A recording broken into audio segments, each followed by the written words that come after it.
На кыргызско-казахской границе стало еще хуже. В очереди более 200 автомобилей. Об этом сообщили в погранслужбе Кыргызстана. Как уточняется, на 8 утра 1 апреля 2019 года на контрольно-пропускном пункте Ахтылек автодорожный зафиксирована очередь из 223 большегрузных автомобилей. С 20:00 31 марта по 8 утра 1 апреля через КПП Ахтылек проехали 158 грузовых машин. Из них 84 автомашины, груженные товаром народного потребления, и 74 пустых грузовика.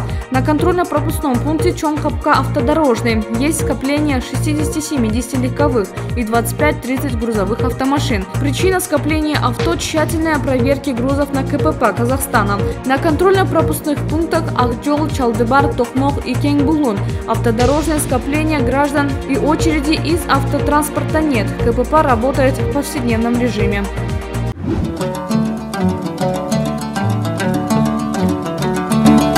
Си Цзиньпинь пригласил Сооронбая Жээнбекова в Китай. Зачем? В аппарате президента рассказали о рабочем визите главы государства. Президент Кыргызской республики Сооронбай Жээнбеков посетит Китай с рабочим визитом по приглашению председателя Си Цзиньпиня, сообщил заведующий отделом внешней политики аппарата главы государства Данияр Сыдыков.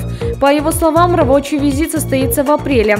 Сооронбай Жээнбеков примет участие во втором форуме международного сотрудничества «Один пояс, один путь». Подписание каких-либо двусторонних документов не запланировано, но мы с китайскими друзьями очень активно готовимся к предстоящему госвизиту главы КНР в Кыргызстан, сказал Сыдыков. Государственный визит Си Цзиньпиня в Кыргызскую республику пройдет накануне саммита глав государств Шанхайской организации сотрудничества. По словам Сыдыкова, ожидается подписание документов в торгово-экономической, военно-технической и культурно-гуманитарной сферах. Также президенты обсудят вопросы тесной координации двух стран в рамках ШОС и другие международные организации. Саммит ШОС будет проходить 14-15 июня текущего года в Бишкеке.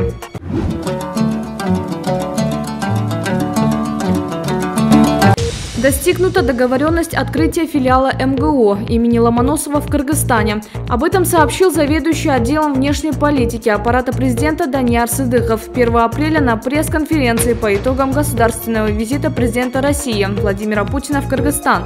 По его словам, вопрос открытия филиала находится под контролем президента Сооронбая Жээнбекова. Ранее в преддверии госвизита Владимира Путина в Бишкеке состоялся первый форум ректоров вузов Кыргызстана и России, где ректор МГУ сообщил, что уже 6-й раз поднимает вопрос открытия филиала в Бишкеке.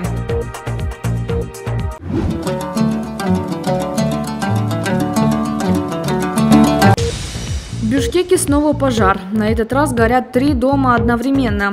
Сегодня, 1 апреля, на пересечении улиц Бейшеналиева-Рыскулова в одном из жилых домов вспыхнул огонь, после чего огонь перешел на 2 соседних двора. Об этом редакции сообщил очевидец события. По его словам, хозяин сгоревшего дома живет один.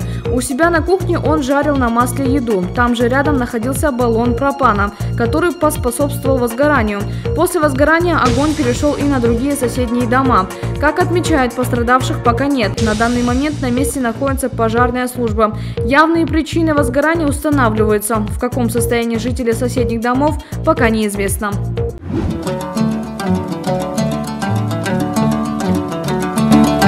Куда же делись подарки Путину, лошадь и тайган? 28 марта состоялся государственный визит президента России Владимира Путина в Кыргызстан, во время которого ему преподнесли орловского рысака и 6-месячного щенка тайгана по кличке Шерхан. Отметим, что Владимиру Путину понравились подарки, или, по крайней мере, он сделал вид, что они ему понравились. Но тут «Кактус Медиа» задался вопросом, каким образом будут отправлены подарки в Россию, ведь это не статуэтки, которые можно положить в багаж. В посольстве России честно признались, что не знают, и посоветовали уточнить момент протокольной службе аппарата президента Кыргызской республики. В пресс-службе главы государства отметили, что вопрос о живых подарках урегулировался заранее, и после самой процедуры дарения животные побудут некоторое время здесь. Позже они будут отправлены спецбортом в Россию, где им определят постоянное место жительства. Вопрос о том, где они потом конкретно будут находиться, необходимо задавать уже в пресс-службе Кремля.